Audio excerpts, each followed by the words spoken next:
दिल्लीतून गुबुगुबू वाजलं का माना डोलवणारे नंदी बैल पाठवायचे. 15 वर्ष तुम्ही लोकप्रतिनिधित्व करत होतात, का डोळे उघडले नाही तुमचे? त्यामुळे अनेकांना वाटतं की पोटी जन्माला येणं फार महत्वाचं आहे. अहो, पोटी जन्माला येण्यापेक्षा त्या निष्ठेनं वार छाताडावर छेडण्याची निष्ठा असणं जास्त महत्वाचं आहे. आणि अभिनेता नको, नेता पाहिजे. अरे अभिमान वाटतो स्वतः अभिनेता असल्याचा. उग या पक्षातून त्या पक्षात जात बसत. म्हणजे 334 वर्ष झाली माझ्या धाकल्या धान्यांना जाऊन. ती समाधी 334 वर्ष तर वडू तुळापूरच्या मातीत होती. या 334 वर्षात कुणालाही त्या समाधीकडे बघावंसं वाटलं नव्हतं. आज जेव्हा कोणी तोंड वर करून म्हणतं की आम्हाला अभिनेता नको, नेता पाहिजे, त्यांनी याचं उत्तर द्यावं. अरे 334 वर्ष माझ्या राजाची समाधी दुर्लक्षित होती. 15 वर्ष तुम्ही लोकप्रतिनिधित्व करत होतात, का डोळे उघडले नाहीत तुमचे?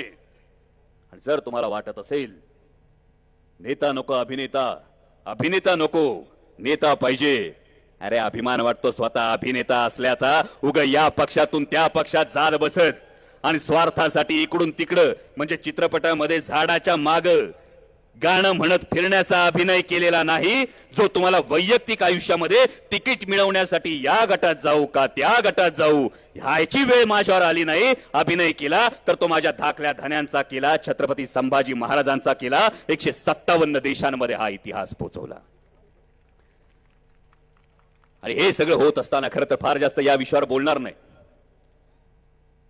कारण या विषयावर लहानपणी थोडंफार क्रिकेट खेळायचं. रोहित दादा बसलेत, तुम्ही तर महाराष्ट्र क्रिकेट असोसिएशनचे अध्यक्ष आहात. तुम्हीच मला सांगितलं, तुम्ही सांगाल मला डॉक्टर जो माणूस रनआउट झालाय त्याला कशाला बॉलिंग टाकताय?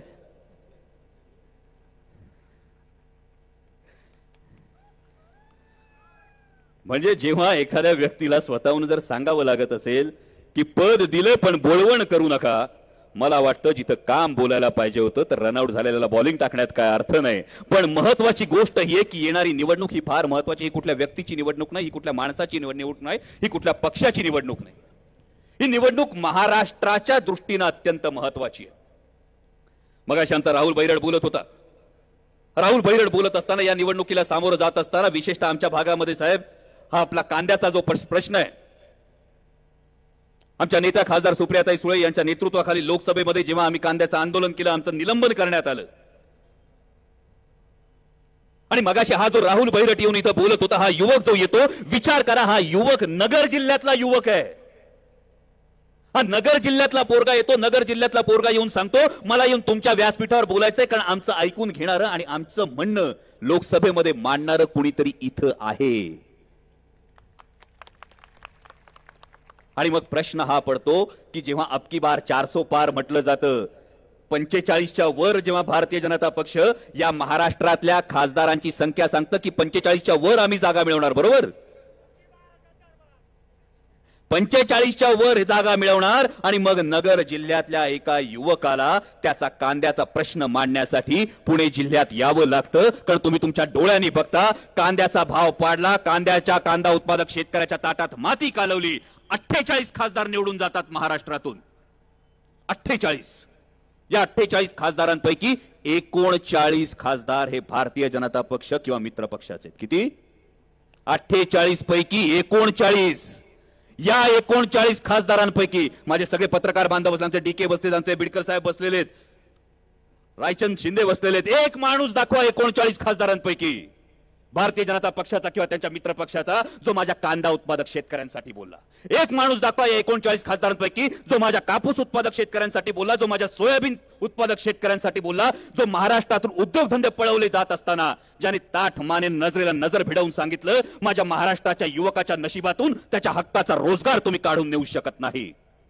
आणि जर 39 खासदारांपैकी एकही खासदार बोलत नसेल आणि आता भाजप म्हणत असेल आम्हाला 45 पाठवायचे, तर हा प्रश्न तुमच्या समोर आहे.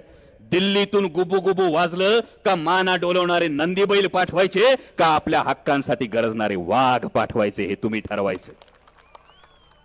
या मधल्या काळामध्ये काही लोकांनी भूमिका बदलल्या. मला पूर्ण खात्री आहे या बदललेल्या भूमिकांविषयी तुमच्यापैकी बऱ्याच जणांना ऐकायला उत्सुकता असणार आहे. टोकन तर डिक्लेअर होणार आहे, फक्त लोकसभा निवडणूक ट्रेलर आहे, विधानसभा अजून बाकी आहे. आणि त्यामुळे काही गोष्टी राखून ठेवलेल्या आहेत, पण एक संस्कृती फक्त सांगतो. एक गाव होतं, गावात मंदिर होतं, मंदिरात देव होता. त्या देवावर गावातल्या प्रत्येकाची साहेब श्रद्धा होती, प्रत्येकाची भक्ती होती. कारण प्रत्येकाला असं वाटत होतं की या दुष्काळी माळरानाचं जे नंदनवन झालं ते माझ्या देवाच्या कृपेने झालं, हे प्रत्येकाला ठाऊक होतं. पण प्रत्येकाला देवापर्यंत जाता येत नव्हतं, म्हणून देवानं एक पुजारी ठेवला होता.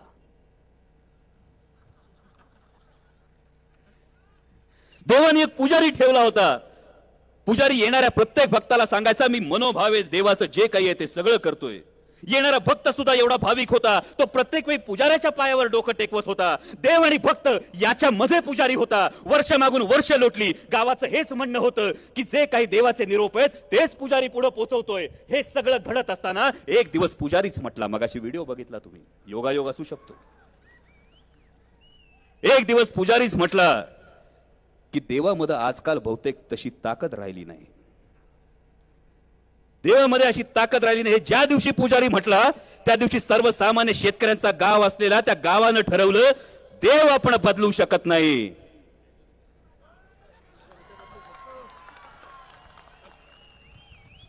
आपली साधी संस्कृती आहे, आपली साधी परंपरा आहे. कारण या गोष्टींची प्रामाणिक राहणं फार महत्वाचं आहे.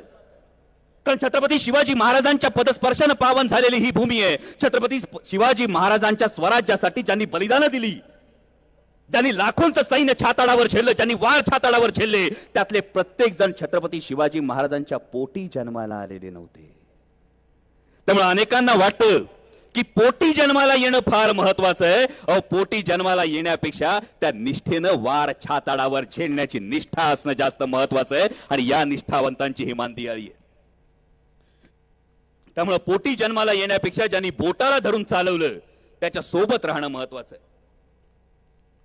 कोणीतरी म्हटलं विकासाची बाब, फार सविस्तर जात नाही, पण भुसारा साहेब, जेव्हा काही लोक आवर्जून सांगत होते,